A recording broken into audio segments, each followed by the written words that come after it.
specialization of sir is calf diarrhea as well as bovine mastitis, and he has handled various research projects on bovine, caprine as well as ovine mastitis, which were sponsored by different national as well as state level government agencies like DST, ICAR, RKVY. And out of his research contribution, he has published more than 80 research publications in journals of national and international repute. And he has guided 8 MSc and 1 PhD student and has attended various national as well as international conferences. He has been bestowed with more than 16 awards or recognitions of different national and professional societies for his outstanding contribution to the profession. And currently he is working as in charge of mastitis laboratory and has been instrumental in developing a state-of-art laboratory for research on mastitis. And this is one of the best laboratories of the country in the research work of mastitis. So once again, I welcome Dr. Gupta sir and request him to start his presentation, please. Over to you, Gupta sir. Thank you. So at the outset of this webinar, am I audible? Am I audible? Yes, sir. Sir, you are audible. Yes, sir. At the outset sir. of this webinar, I would first thank the organizer to give me an opportunity to share my views, my experience with you people.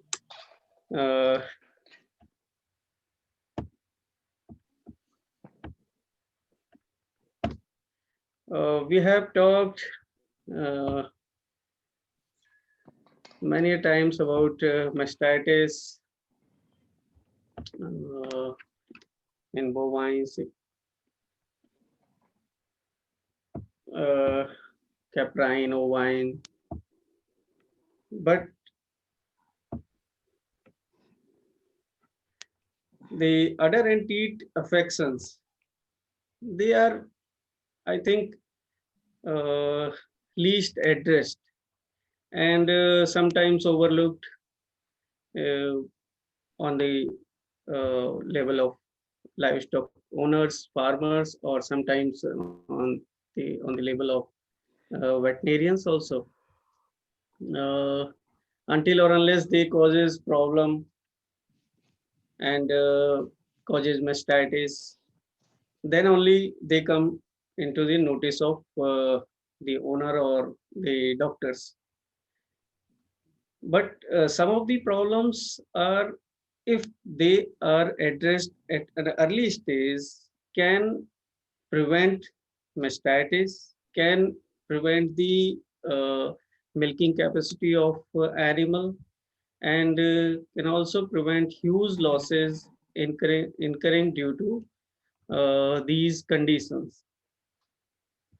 So there are a lot of udder and teat affections. We'll take up one by one. First of all, we'll take up the conditions which occur in teats most commonly, and they should be taken care of. I'll talk on the aspects which we have gained through our experience during these years. So first is teat and hyperkeratosis.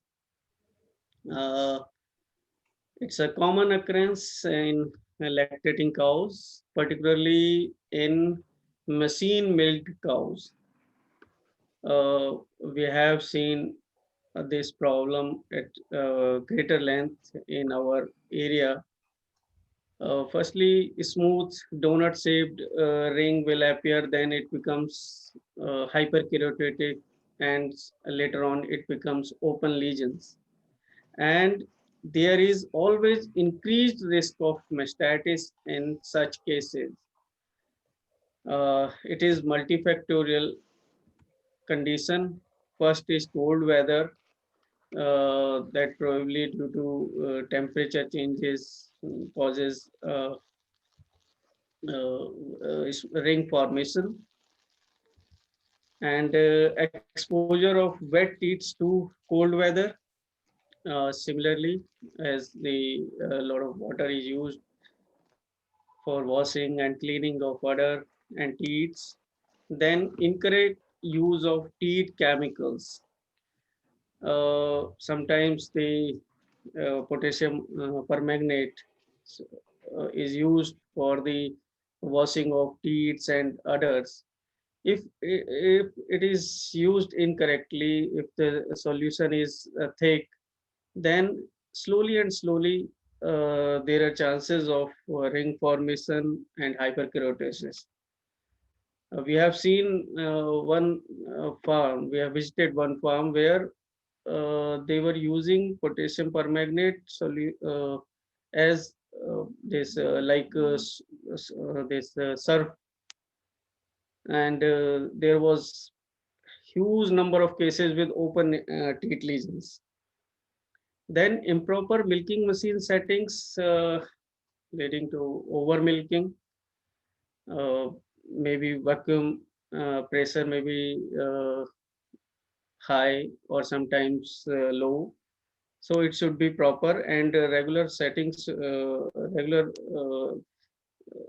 the checkup of this machine, milking machine, should be uh, done.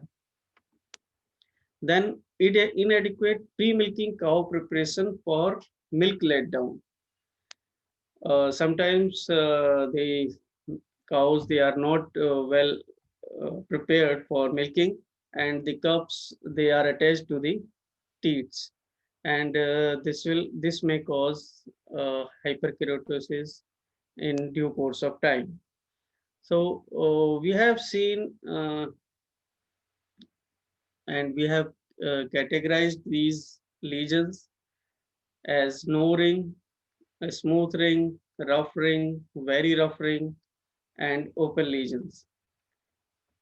Smooth ring or no ring means teats are good, normal. You will feel no ring around the teat orifice. Approximately 24% of teats fall within this category as per our study. And smooth ring we have observed in about 40.5% cases. This is primary stage, and if it is not addressed at an early stage, then it will lead to rough ring or very rough ring. Rough ring we have observed in 25% cases.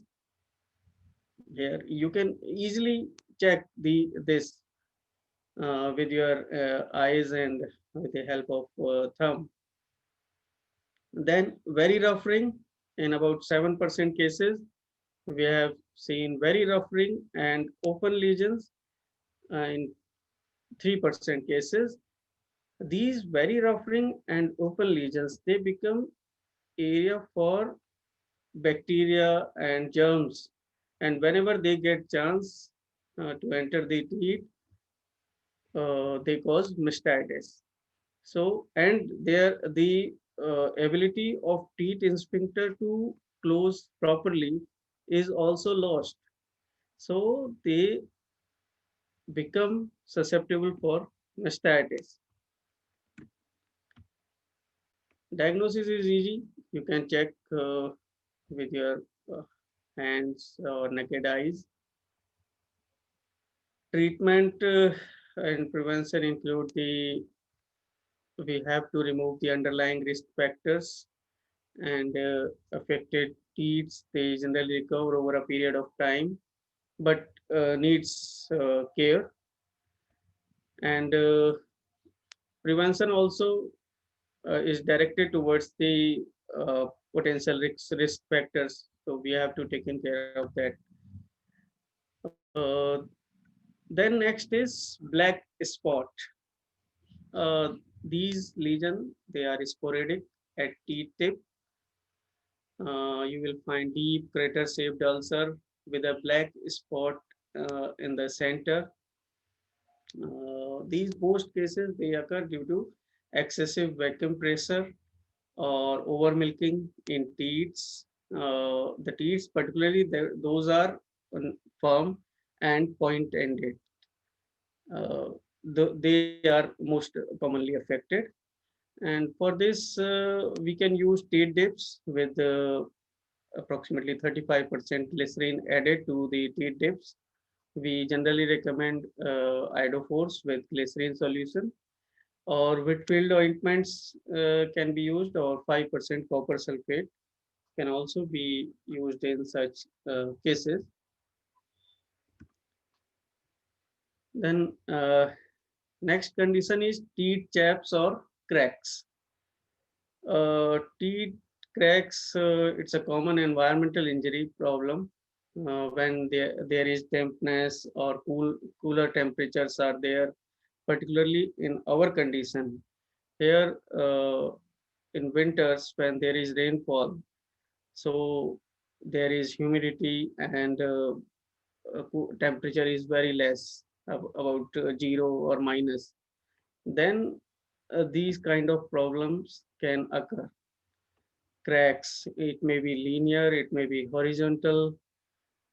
So these cracks or chaps, they are colonized by staphylococci and streptococci dyscalexia that in due course of time may cause mastitis in affected quarters or teats. Okay, so the causes are wet teats exposed to cold winds or frozen bedding areas or sub-freezing temperatures.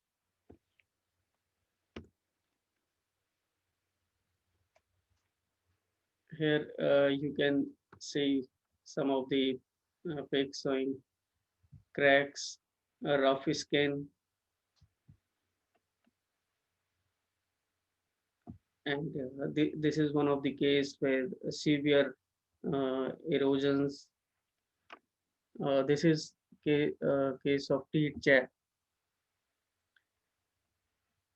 Serum exudates make a ooze from these cracks.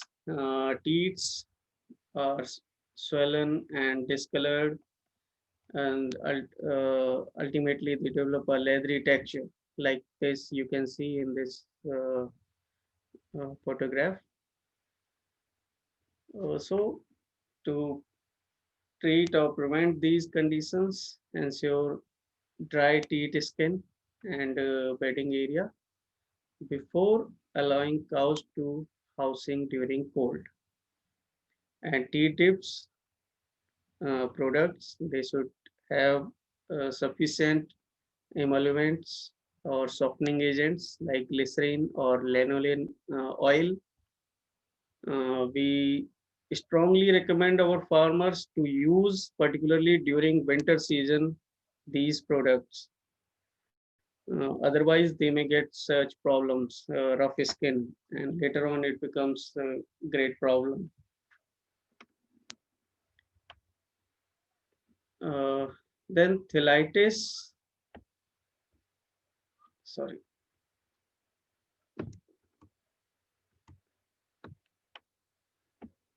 Uh, Thelitis, as you know, inflammation of the tissues of the teeth ball, and mostly it leads to gangrene formation. In recent time, not in cows, but in buffaloes, we have seen a lot of Thelitis cases. And in Punjab, particularly, the buffaloes are also being shifted to machine mill. And in maybe that may be one of the cause or some other causes, but Thelitis cases are coming very oftenly in buffaloes.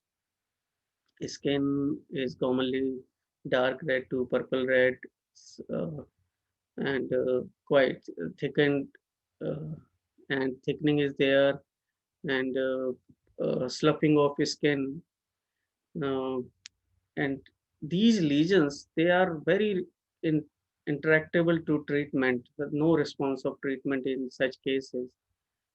uh, we are working on this aspect, and hopefully we'll develop some treatment for this condition. Next is bovine warts. Bovine warts or papilloma virus. This is very common condition, and generally it is overlooked, and it spreads from one animal to another animal, or sometimes the milker handlers, they also get these warts from the animals. And these papilloma virus 1, 5, and 6 have been found involved in such cases.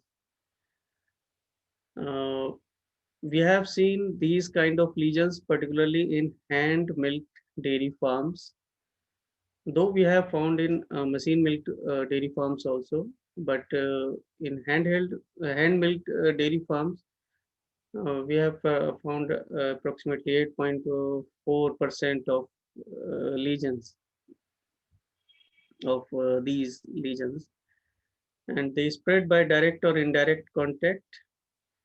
And two kind of warts are mostly observed. One is smooth or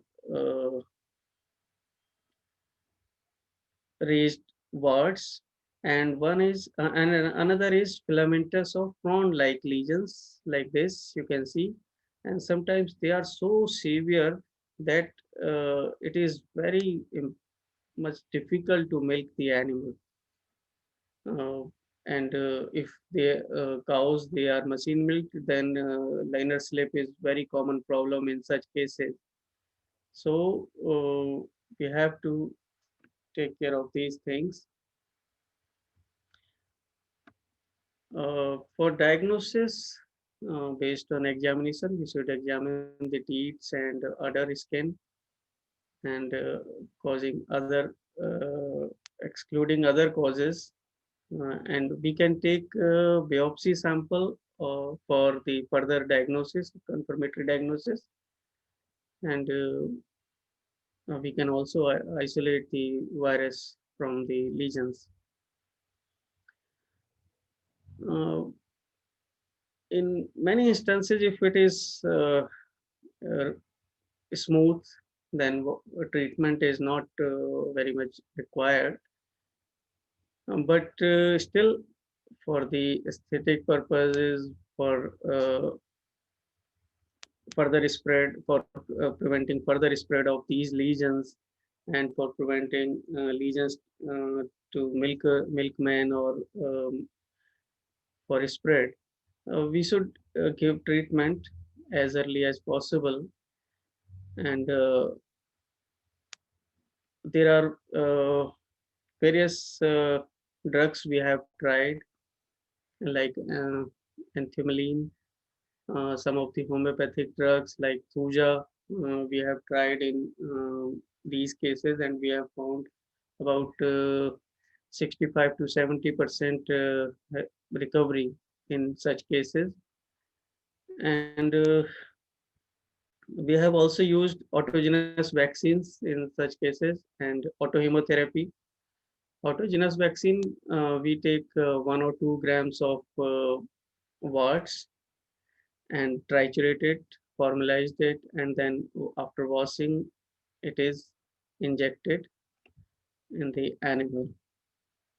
And chemotherapy, we take 10 to 15 ml of blood, and it is injected intramuscularly in the affected animal. We have seen a good recovery in such cases, and sometimes these filamentous warts, they are so big that we have to excise them, otherwise they interfere with the milking. And T dips, they are strongly recommended in such cases, uh, otherwise it is very difficult to control them. Then next is pseudocowpox. These photographs of pseudocowpox we have taken from a farm where the farmer bought some new cows, and he introduced in the with the healthy stock, and later on he got this problem. Uh, this pseudocowpox virus it belongs to genus Parapox virus, which is similar to contagious eczema and infectious pustular stomatitis. Uh, Here, painful localized edema and erythema with a thin film of exudate over a edematous area.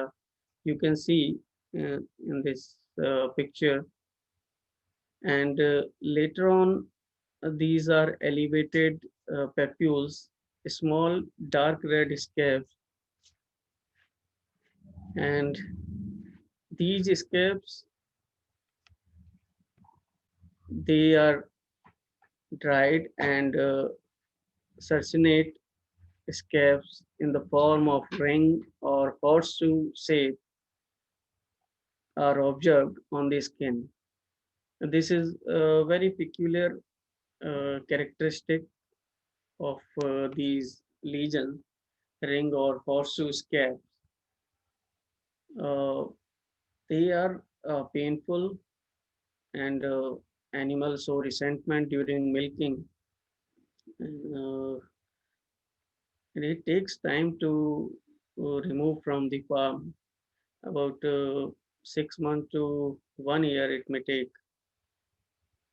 And we should, before entering mm, to the healthy stocks, the new cows or new purchased animals, they should be quarantined, so that if any problem occurs, it should be uh, at first hand should be checked. If it occurs later on, then we should immediately separate such animals from the healthy stocks. Otherwise, this may transmit to some to other healthy animals, and more animals are affected with this uh, infection. And milking hygiene is very important in such cases. Use of good quality teat dips and prevention from skin trauma, teeth skin trauma. These may prevent the transmission of this infection. Then trauma and laceration, particularly the teeth skin. Uh, Most commonly, it occurs when the teeth skin is stepped out with the under the horns of this hoofs of other animal, or due to some barbed wire cuts. Then the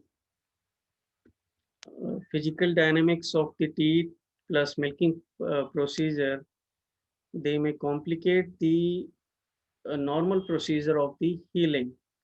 So that's why it is very important to take care of these lesions. And these teeth lesions, they are readily colonized by bacteria and serve as reservoir of infection. And in herd, it is very common problem, and it should be addressed as early as possible. If superficial wounds are there, it should be cleaned with suitable antiseptic solutions, and it should be treated as open wounds. If only teeth are involved, adhesive tape can be used to hasten the healing. Prophylactic treatment with intramammary antibiotics may prevent the development of mastitis, and prompt compression and ligation of lacerations of milk vein is recommended.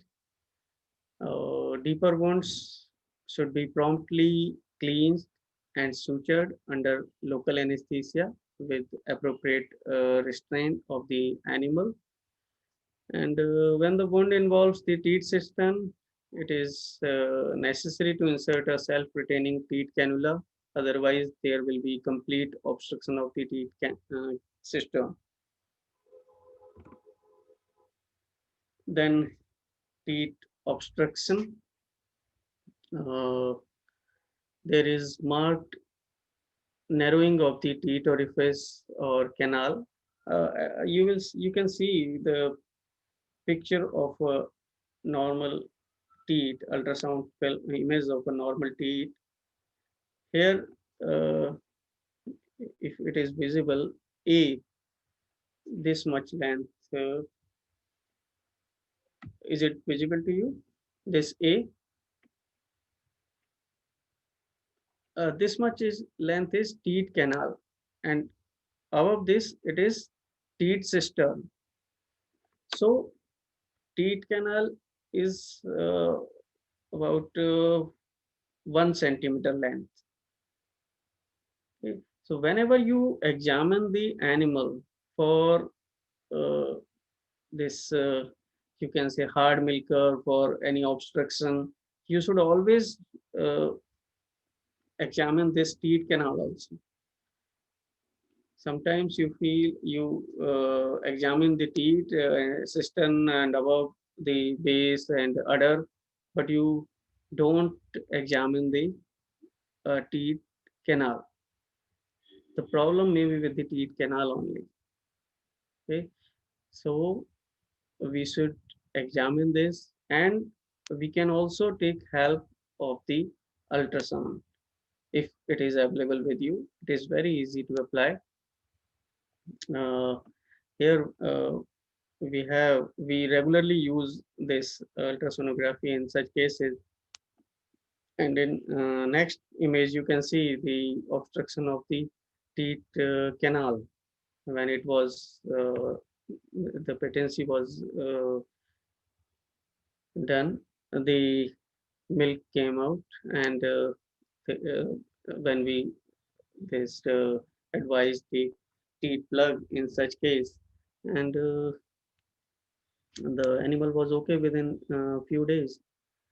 So in stenosis or obstruction cases, careful palpation is very much required, particularly the teat canal. You can examine the whole teat or udder, but teat canal should always be examined very cautiously. The problem may be with the canal only, because during suckling or during machine milking, extra pressure is applied, and sometimes the uh, uh, this foot is stepped out on the udder or teeth. So this may cause fibrostenosis or obstruction, and animal become hard milkers, or some the streaks may be very weak, thin. The treatment varies depending on the severity of the affection, and conservative treatment. This includes teat cannulas, and severe cases may require surgery, but teat cannulas and some uh, homeopathic and Ayurvedic medicines are also advisable in such cases, like some herbal gel are available. We can apply them along with teat cannulas. We have tried some homeopathic drugs like Phytolica, Calcarea flower, Calcarea flower, uh, in such cases, and we have found very good results, particularly mild to moderate cases. We have seen recovery about 70 to 80%. Then next is blind or non-functional quarters. Uh, these quarters, when there is severe infection during dry period or lactating cows, so the teat becomes non-functional. There is no milk, and may become fibrosed later on. And In heifers, due to suckling by other heifers or calves, this problem may occur. And we have done during one study, have found about 3.36% blind teats at machine milk dairy farms. We screened 476 teats and found 16 teats blind or non-functional. So this is a huge loss to the farmer. So we should think about this. And when fibrosis is not extensive, the treatment of the affected quarter might clear the infection. So we can treat such animals or such quarters. We have seen that if there is one strip is there or few drops of milk is there, then we have given treatment, alternative treatment like homeopathic and Ayurvedic, and we have seen good recovery in those cases also.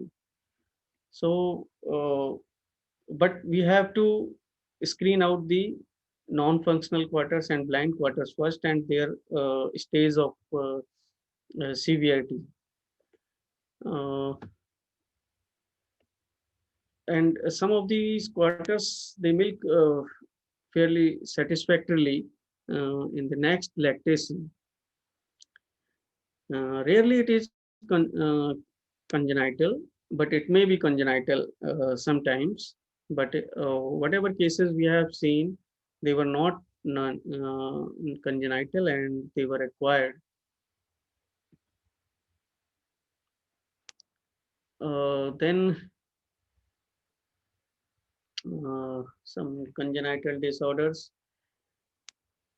Among these, the most significant disorder is supernumerary teats, SNTs, it is commonly uh, called. The location of SNTs, it may be anywhere on the udder, sometimes forward, backward, between the two teats, or with the teeth. It may be anywhere. And mostly these do not interfere with the milking, but whenever their location is such that the cups are not fitted well and with the teeth only, then we have to think about their surgical removal. Removal of these SNTs in dairy heifers is desirable in if we want to improve appearance of the udder or to eliminate the possibility of mastitis or to facilitate milking. And it should, if it is there and we want surgical removal, then it should be best done at 3 to 8 months of age. Uh, Here you can see one case of buffalo.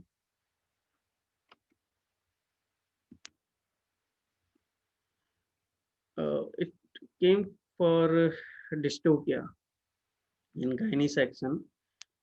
Uh, when the gynae people they saw the teats, number of teats, uh, they immediately contacted me. I just saw the teats and found that they were conjoined with the main teeth. I filled methylene blue in the main teeth and then I stripped out. I found they were having separate teeth system for each teeth. So they were not with the main teeth. They were the separate teeth. So this was one of the very interesting case in Buffalo, and we published it in Buffalo Bulletin also. Then teeth sphincter inadequacy or leaking teeth, leakers, the milk, the dairy animals, dairy cows, they are high yielding, and due to high levels of intramammary pressure, the sometimes there is leaking of the milk, and we have recorded 2.83% leakages at machine milk dairy farms. About 318 teats were screened and 9 teats were found leaky. Usually, they have sustained a severe teat injury or have an abnormal streak canal, and their sphincters are loose.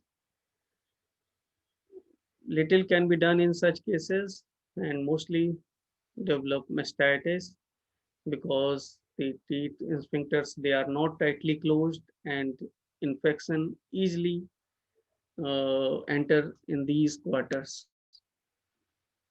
Frequent milking is recommended in such cases if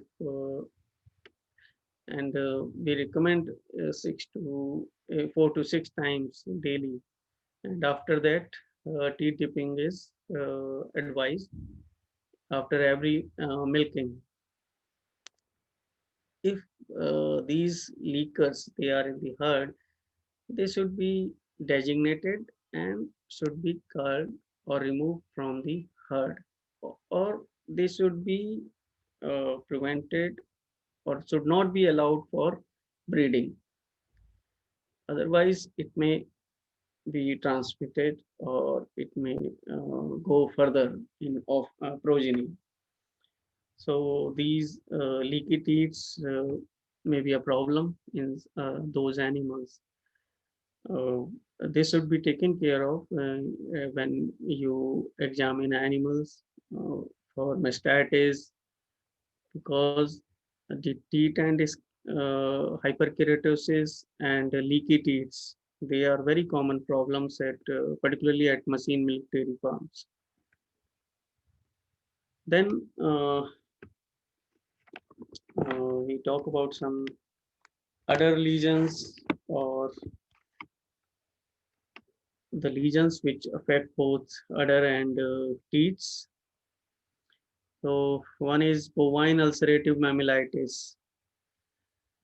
Bovine ulcerative mammalitis is caused by herpes virus 2, and its highest incidence has been observed in first lactation cows. But the previously exposed cows of any age group are equally susceptible, and you can find these lesions. The lesions, they are thickened edematous plaques of varying size. Firstly, we'll see vesicles, then it turns to raw ulcerated areas, then later on dark colored scab are observed. These scabs, they tend to crack and bleed on milking. This is the major factor, because the animals, they are in the milking stage, and the healing is not there in such animals, so it delays the healing. Best heal during dry periods. The lesions include much of the teat wall and orifice, and painful teats are there and may lead to mastitis. We get number of such cases. You can see the lesions, particularly the base of the teeth here. Uh, Clinical signs, they indicate the problem. For confirmation, histopathology or virus isolation may be done. Uh, there is no specific treatment available for this, but treatment for speedy healing of the skin is advised. Here we follow one non-proprietary preparation for healing of these lesions, which contains this zinc oxide, kaolin, and this ampicillin powder, and we also use boric acid, and we mix in butter, and it is applied during dry period when milking is stopped. At that point of time, the chances of recovery are very high. Otherwise, during milking period, the recovery is very less. Uh, we should separate these animals and milk uh, them at the last. Disinfect the clusters between cows and after milking. And this is very common practice that should be followed. Iodophore containing trade dips with added emoluments can help to prevent to inactivate the virus. So we should advise the farmers for their uses. Uh, then we should always check the skin damage and whether the development of mastitis is there or not. So ensure the regular checking. And several severe lesions, they may take several weeks to heal. And as I have told you, during dry periods, there are greater chances of recovery.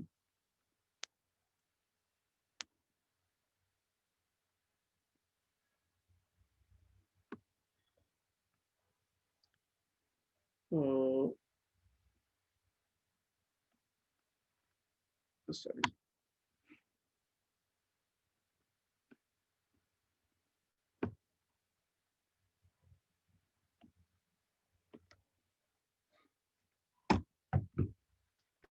Another is udder impetigo. Uh, this is also known as udder acne. This is caused by bacterial uh, bacteria. Uh, this is very common skin infection, udder skin infection. There is development of small pustules on the skin of the udder and teats. Here you can see in the first picture, small pustules. Staphylococci are generally isolated from these pustules, and treatment of udder impetigo consists of clipping of hair from the affected area, washing of skin thoroughly each day until the conditions resolves. So this is uh, very easy to tackle. And another condition is udder necrosis, udder sores, or necrotic dermatitis.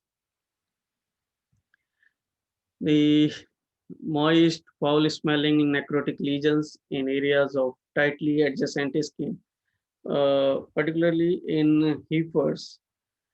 Lateral aspect of the udder and medial aspect of the thigh often involve this necrosis. And udder edema is a risk factor in such cases because there are more chances of these udder edema in the heifers. So there, if not taken care of, they may uh, lead to udder sores. Uh, Treatment includes the necrotic skin should be cleaned daily with antiseptic solution and thoroughly dried. Mild astringents should be applied on such cases, and you will get very good recovery in these cases. No need of giving parental antibiotics and others. Then udder edema. You might have seen a lot of cases during your practice of this udder edema. It is very common in high producing dairy cattle, especially heifers during periparturient area. The predisposing factors for udder edema includes genetics. The mother or dam or sire, they may dam may have affection. Nutritional management like high sodium potassium diets and high grain diets may also predispose this condition. Obesity, uh, some obese animals, they may get these problem, and lack of exercise during the pre-calving period. It has also got affection with this other edema. If it is physiological edema, then it is not usually painful, but uh, if it is pathological and it is chronic, persisting throughout the lactation, then it is a problem. And we can easily uh, diagnose it by pitting. If we are getting pitting, it is cold, then we can say it is edema. Sometimes we may have problem with other abscesses, hematoma. But if you are getting pitting and it is cold, then it is adder edema, and you may have history of parturition, recent parturition, or something related with the diet. Then you can diagnose it and you can treat it accordingly. The treatment, otherwise it is self-recovered. It may regress with due course of time, but if it persists, the swelling is very severe, and other support apparatus is threatened, or it may rupture, and edema interferes with the ability to milk the cow, then we should start the treatment. The milking of the cows uh, before parturition may alleviate, uh, but it may predisposes older cows to milk fever. So we should take care of these things also. And hot compression massage that stimulate the circulation and promote edema reduction. Then last resort is diuretics. Uh, we can use diuretics. In our practice, we use astazolamide 1 to 2 gram per oz. If it doesn't work, then we go for furosemide, 1 mg per kg body weight for 3-4 days, and it usually resolves. We always do scanning of such cases for the severity of the affection and what is the impact of these edema on the milk vein, because it may reduce the producibility of the cow. So every time we go for the scanning of such cases, and we have resolved many number of cases with diuretics, and we have also seen the after effects of edema. Then precocious mammary development, sometimes in single gland, may result from suckling by herd mates, or sometimes it is associated with exposure to feed stuffs containing estrogen or contaminated by mycotoxins. So there is no proper development of mammary gland. If we remove the contaminated feed stuffs, or we avoid the suckling by herd mate, then we can avoid this condition, precocious mammary development. Uh, Failure of milk ejection, milk letdown. Um, it is not very much common in dairy cows, but we frequently observe this condition in dairy buffaloes. The problem of milk letdown.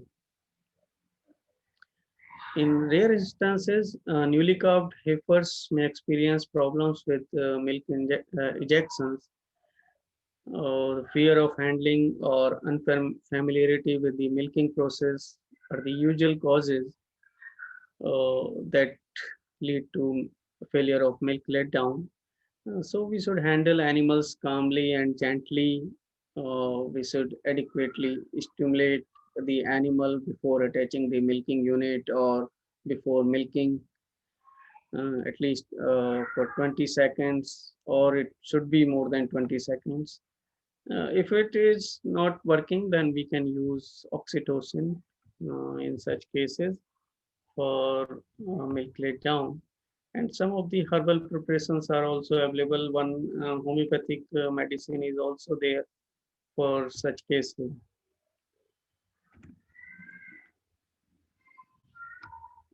And breakdown of this milking apparatus, suspensory ligament, rupture of suspensory ligaments of udder occurs gradually in some older cows, usually the medial ligament that suspends the udder system. So there is doping of udder floor and lateral deviation of teats occurs. Sometimes it is confused with the mastitis. You can say it is acute mastitis or there is swelling of udder system. But when you see the udder, you examine the udder, you will come to know that it is ruptured suspensory ligament case. And most commonly, the acute rupture occurs after parturition, just after parturition. And high risk for developing mastitis in such animals is always there because the height from the ground is decreased and the hygiene of udder and teeth is compromised. So anytime the udder may get infection. There is no successful treatment, but supportive dresses, they often may relieve to some extent. Genetic basis is there, so we should avoid such animals. We should not allow such animals for breeding. Then hematoma.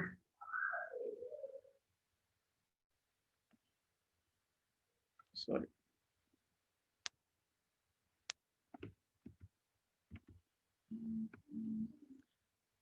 Uh, Hematoma due to trauma,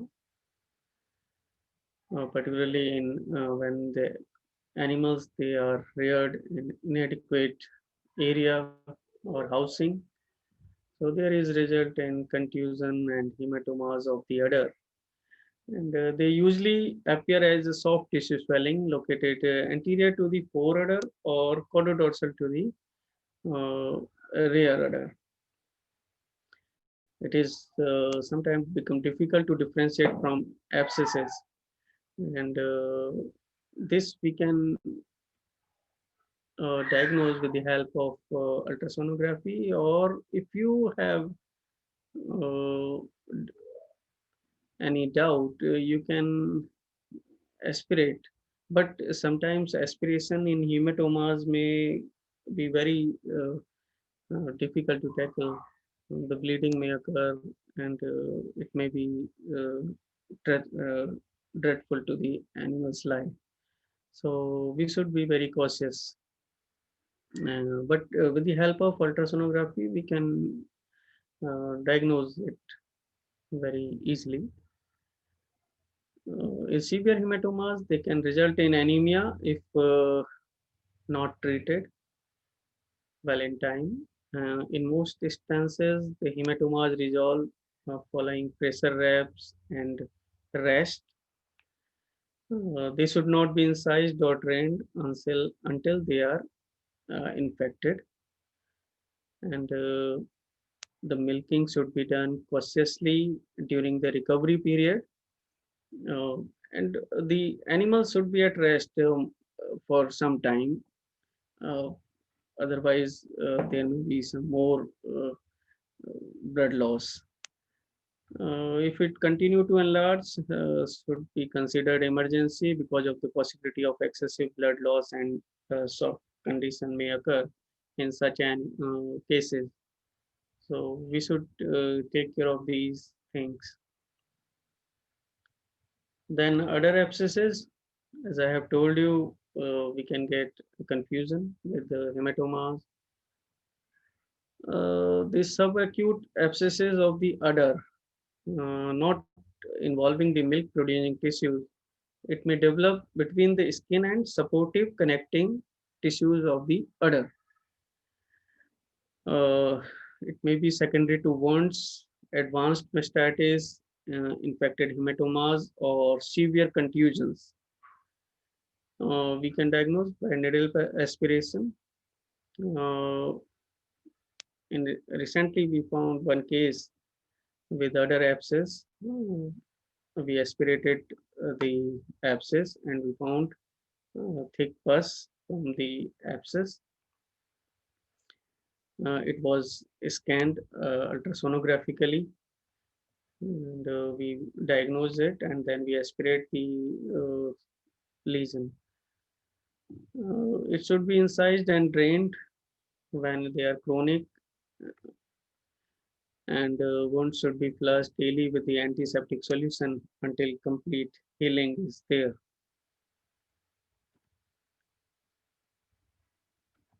Then, lastly, I hope this is last one.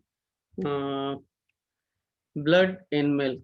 This is very common problem. Everywhere you can find such problem. Hemolexia, occurrence of pink or red tinged milk. There are several regions of blood in milk. One very common reason, and we have found about 95% cases. This is because of injury or after calving, just after calving. We have found this blood in milk. Hemorrhages occur, and they are sometimes so severe that only blood comes, nothing else. Some systemic microbial infections are also there, like Leptospira, um, Micrococcus, Serratia. Some viruses are also involved with this, but Leptospira, though it is not here in our condition in Punjab, but in South India it is very common, so they may have such problem. But in Leptospira, you get milk, blood from all the quarters. Okay. Some feeds containing natural toxins or dyes, they may also cause blood in milk. Thrombocytopenia uh, may also cause blood in milk. Uh, and some other causes are also there, like vitamin C deficiency, though it is very uncommon. Rough milking, like in milking machine, what the laborer do, they put pressure even after uh, complete evacuation. They still want some more milk. They keep on giving pressure on the cluster. So that may also cause blood in milk, and sometimes acute or chronic mastitis cases may have blood in milk. This blood is not fit for consumption and it should be discarded.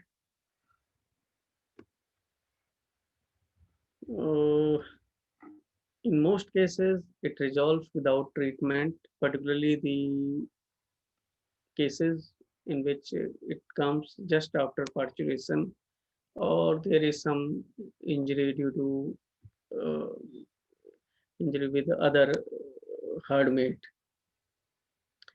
So we should not give anything in such cases. But we have seen in the field lot of antibiotic, lot of anti-inflammatory drugs, lot of other drugs. They are given to the animal that have no use in such cases, and that add to the expenditure of the livestock owner. They spend thousands of rupees for such cases. And occurrence of frank blood in a single quarter, like there may be result of severe acute mastitis or trauma, and the milking should be discontinued continued until hemorrhage is controlled. So this is best option, and it should be advised to the farmer, to the uh, technical person. The rest is very much important. Then, if treatment is required, then intravenous administration of calcium, uh, MyPEX or other preparations are available. They can be given intravenous and venously, and as well as some subcutaneous administration should also be there. Then parenteral coagulants like this tranexamic acid and adrenochrome, they can be given. Administration of vitamin C. We regularly use vitamin C. We have um, this IV injections. Nowadays, IM injections are also available. They can be given to the animal. Local and parenteral vasoconstrictions in severe bleeding cases. Some ergot alkaloids are also used as vasoconstrictors. Uh, they can also be used. Adrenaline, 5 to 8 ml in 1 is to 8, 1 is to 10, 1000 concentration. We have tried some homeopathic and Ayurvedic treatment. Uh, in such cases, and we have found very good efficacy, particularly the Ipecac Johanna 30 potency homeopathic drug, which we use the mother tincture of that medicine. We inject 1 ml subcutaneously for consecutively for 3 days. Then later on, we give it orally 10 drops TID, QID as per the severity of the case. We give it for 10 to 15 days, and we have found about 85% efficacy of this drug. And some of the Ayurvedic medicines have also been tried in such cases. And intramammary antibiotics can also be used if mastitis is suspected. Otherwise, there is no need of giving antibiotics in such cases. Because I have seen in the field also that most of the uh, technical persons, even and the farmers himself, they use antibiotics in such cases and give cephalosporin, gentamicin, penicillin, whatnot in such cases, and they are of no use. We should avoid using antibiotics in such cases. Only parenteral coagulants and calcium will do, um, and they have very good efficacies. If you have any doubt, then you can use other alternative medicines. Uh, so thank you for patience hearing. So over to you, Dr. Pajay. Yes, Dr. Jadhav sir.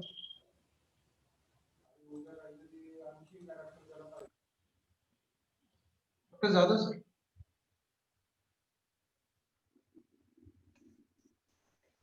Thank you, Mute sir. yourself, Dr. Jadhav sir. Yes, yes. Thank you, sir. It was a wonderful presentation. First of all, I will request Shinde sir to put the questions of Yes. trainees. Okay. Yeah, Yes, sir. Shinde sir, please. welcome. Well, I'm sharing, sir.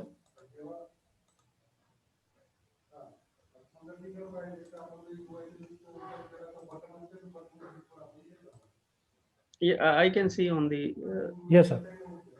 There are some questions on the screen. I hope that you there is visibility. first one is what is Ayurvedic and homeopathic treatment for blind quarters? Dr. Suresh Jadhav. Dr. Jadhav, uh, as I have told you, blind quarters, if there is any milk secretion, one stripping, two strippings, or some few drops, then you can try these medicines like Phytoleca 200 potency, 10 drops TID or QID, and Calcarea floor 200 potency, similarly TID or QID. If you are giving both these medicines, you should always take a gap of 10 or 15 minutes between these two medicines. First you give Phytoleca, then you give Calcarea. And Ayurvedic medicines some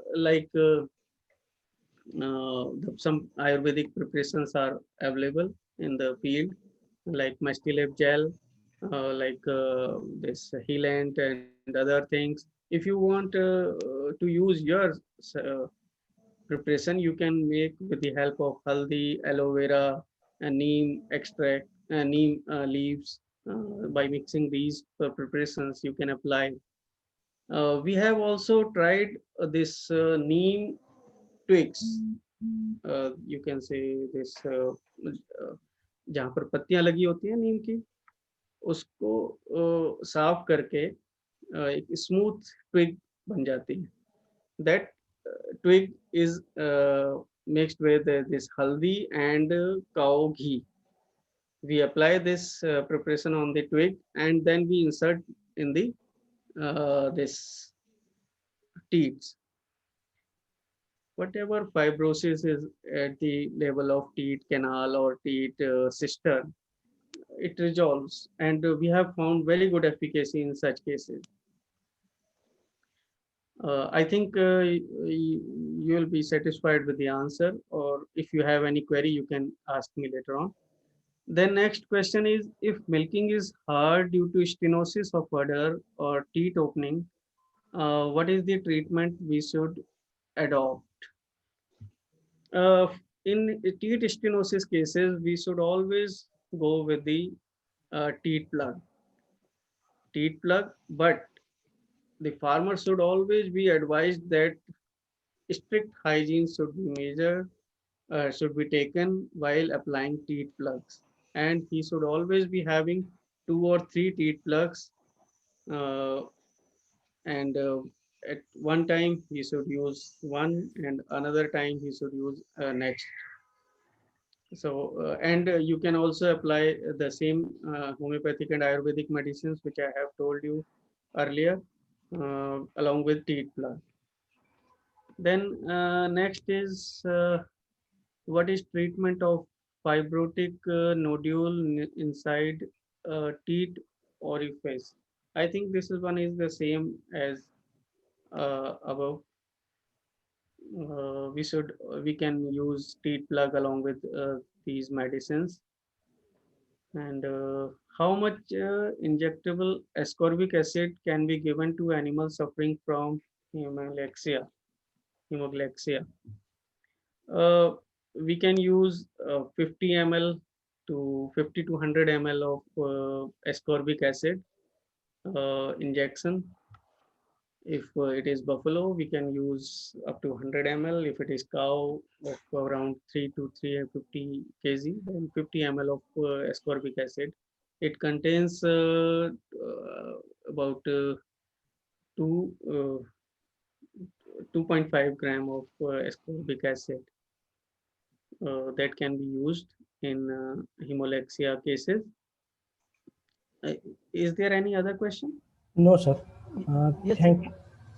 Yes, sir. Thank you very much, sir, for sparing your knowledge with the field veterinarians. Thank you, Dr. Sir. So everybody knows that mastitis is very common problem, but still udder and teat may suffer from several disease conditions, which are really clearly covered by Dr. Gupta sir, which included teat and hyperkeratosis, blind or non-functional quarters, then precocious memory development, udder edema, failure of milk letdown, necrotic dermatitis, breakdown of udder support apparatus, warts, teeth leakage, and hemolaxia. So on behalf of organizing committee, once again, I thank you, Dr. Dheeraj Gupta, for delivering a comprehensive lecture on various affections of teeth and udder. Thank you, sir. Thank you very much, Dr. Jadhav and Dr. Pajay. Thank you very Thank much. you very much, sir. Thank you.